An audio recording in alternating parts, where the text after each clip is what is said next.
fase demokrasi lebih dari 25 tahun. Dan di banyak negara, ketika sudah melewati fase lebih dari 4 dekade, pada saat itu sebuah sistem itu diuji oleh kepuasan publik. Apakah sistemnya deliver atau tidak, sesuai harapan atau tidak. Nah, bagi kita di Indonesia hari ini sebenarnya proses. Jadi teman-teman sekalian, sore ini saya dapat tugas kembali ke kampus bicara masa depan pemerintahan negara hukum dan demokrasi. Walaupun sebenarnya teman-teman sekalian, kalau buat yang hadir di sini, barangkali lebih penting untuk bicara masa depan orang yang tanpa koneksi. Betul nggak?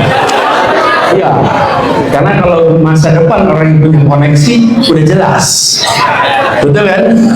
Tapi masa depan yang tanpa koneksi, nah itu yang perlu demokrasi, perlu meritokrasi, dan perlu kita tata bersama.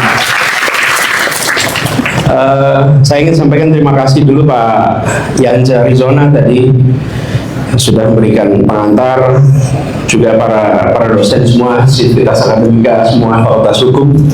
Senang bisa kembali ke Jakmada, dan kami ini tetangga kampus sebetulnya. Saya dulu kampusnya di Fakultas Ekonomi,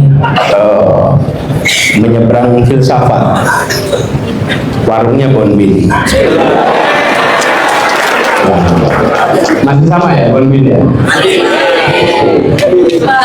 Ya, itu sekaligus tempat perjumpaan kalau pengen punya masa depan di lintas fakultas.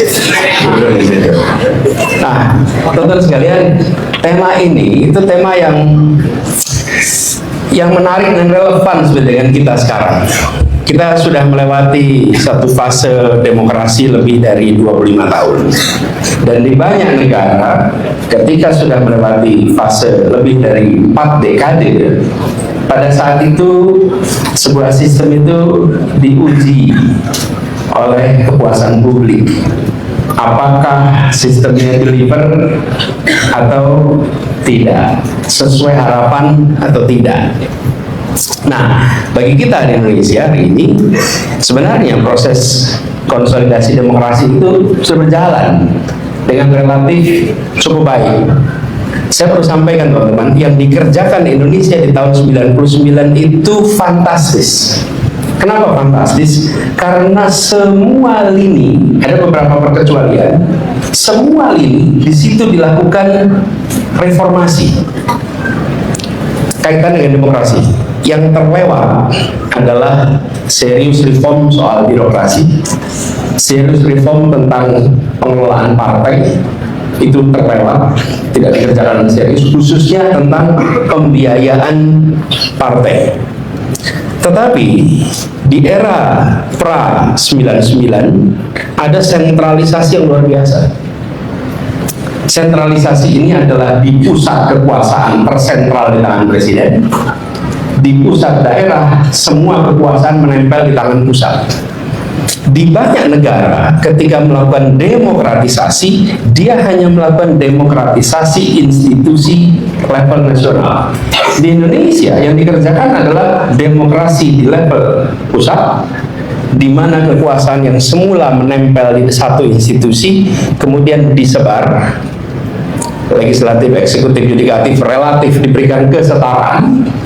Lalu pusat daerah mengalami bukan hanya dekonsentrasi, bukan hanya desentralisasi, tapi devolusi. Nah, devolusi itu adalah fase yang paling jauh dari satu reform, dan itu dikerjakan bersama-sama. Dan saya harus katakan itu sesuatu yang minim dikerjakan di banyak negara. Biasanya desentralisasi saja tanpa demokratisasi, atau demokratisasi saja tanpa desentralisasi. Di Indonesia dikerjakan dua-duanya relatif ekstrim. Dan ini terjadi di saat kita sedang mengalami krisis ekonomi. Teman-teman, krisis ekonomi itu di ujung ya. Di awalnya pada waktu itu namanya krisis, namanya currency crisis, itu krisis mata uang.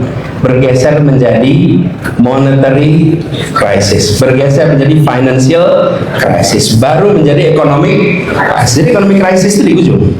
Di awalnya waktu itu currency crisis. Jadi jangan langsung jadi satu nih. Nah, apa yang terjadi teman-teman? Menghadapi pressure luar biasa. Bagaimana tentang pemimpin? Ini pertanyaan yang sederhana. Benar-benar ada semua. Kalau disebut pemimpin, itu kriterianya apa ya? Apa yang membuat seseorang itu disebut pemimpin? Ada yang bisa jawab? Tidak arogan. Saya tengok sana ya, sudah Pak ya. Apa? Tidak arogan. Apa lagi? Apa? Tidak egois. Oke. Mendengarkan keluhan masyarakat. Bisa mengayomi. Apa? Adil. Adil. Apa lagi? Apa? Jujur. Oke. Bertanggung jawab. Dapat dipercaya. Apa lagi? Yuk saya dengerin nih suaranya apa? Tanggung jawab. Apa lagi? Ya dari semuanya. Coba perhatikan.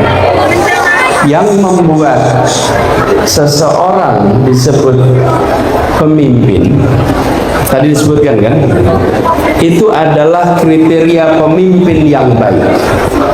Pemimpin yang baik adalah pemimpin yang bertanggung jawab, yang adil, betul tidak?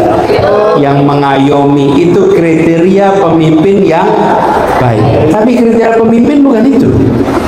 Disebut pemimpin jika dan hanya jika diikuti secara sukarela. Bila Anda punya pengikut, maka Anda disebut pemimpin. Bila tidak ada yang ikut, Anda tidak bisa disebut pemimpin.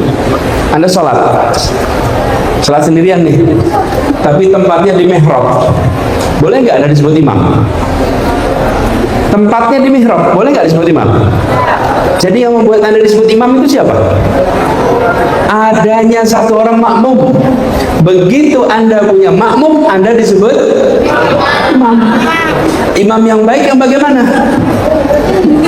Bacaannya tartil, betul tidak? Itu kriteria imam yang baik. Tapi untuk jadi imam syaratnya apa? Punya makmum, punya makmum. If you have no follower, you're no leader. Kalau Anda tidak punya pengikut, maka Anda bukan. Jadi yang menentukan pemimpin bukan kita, bukan saya. Yang menentukan Anda menjadi pemimpin apa tidak itu orang lain. Ketika orang mengikuti Anda secara sukarela, maka Anda disebut pemimpin. Tapi kalau tidak ada yang mengikuti, Anda bukan disebut pemimpin. Ingat-ingat ya teman-teman ya. Karena itu hormati pengikut, hormati orang yang dipimpin. Nah, dalam pertanyaan kedua nih, apa yang membuat seseorang diikuti? Nih, saya tanya, apa yang membuat seseorang diikuti? Karisma, apa? Apa lagi?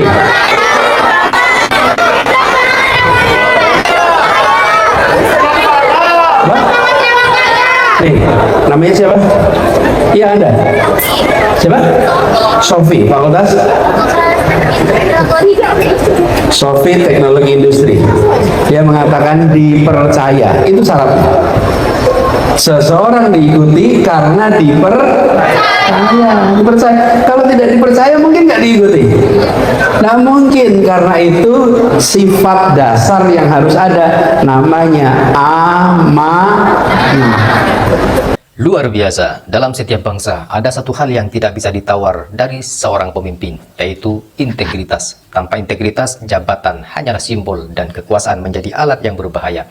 Pemimpin yang tidak punya integritas bukan hanya soal melakukan kesalahan, lebih dari itu mereka kehilangan kompas moral. Mereka tahu apa yang benar, tetapi memilih jalan lain. Mereka memahami tanggung jawab, tetapi menghindarinya ketika keadaan menjadi sulit. Masalahnya, pemimpin seperti ini tidak selalu terlihat jelas di awal. Mereka bisa tampil meyakinkan, mereka bisa berbicara tentang keadilan, kesejahteraan, dan perubahan. Bahkan, mereka bisa terlihat dekat dengan rakyat, namun waktu akan membuka semuanya. Perlahan, publik mulai melihat pola.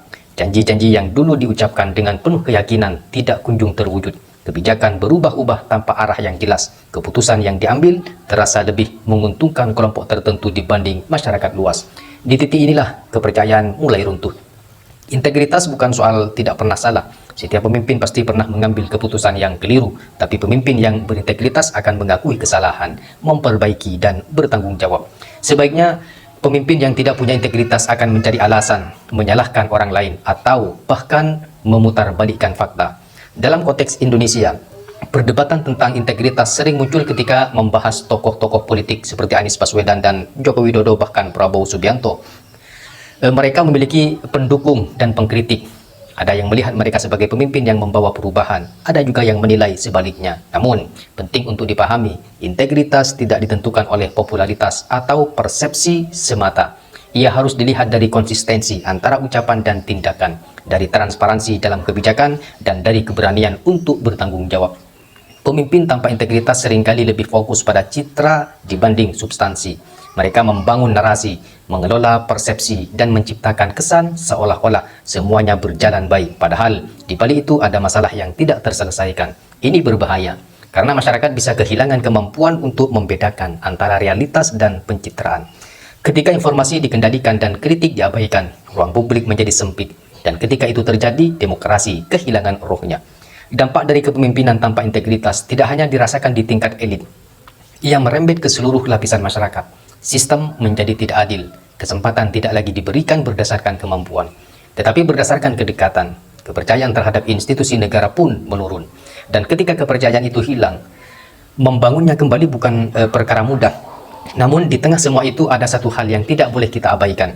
Kehati-hatian dalam menilai, menyebut seorang pemimpin tidak punya integritas bukan hal ringan. Tuduhan seperti ini harus didasarkan pada fakta, bukan sekedar opini atau emosi. Sebagai masyarakat, kita tidak bisa hanya menjadi konsumen narasi. Kita harus menjadi penilai yang kritis. Kita harus berani bertanya apakah ini benar, apakah ada bukti, apakah ini konsisten dengan fakta yang ada. Karena tanpa sikap kritis, kita tidak mudah terjebak dalam polarisasi, pendukung tanpa batas, atau menolak tanpa alasan. Pada akhirnya, kualitas pemimpin adalah cerminan dari standar yang kita tetapkan sebagai masyarakat. Jika kita mentoleransi ketidakjujuran, maka kita memberi ruang bagi pemimpin tanpa integritas untuk terus ada.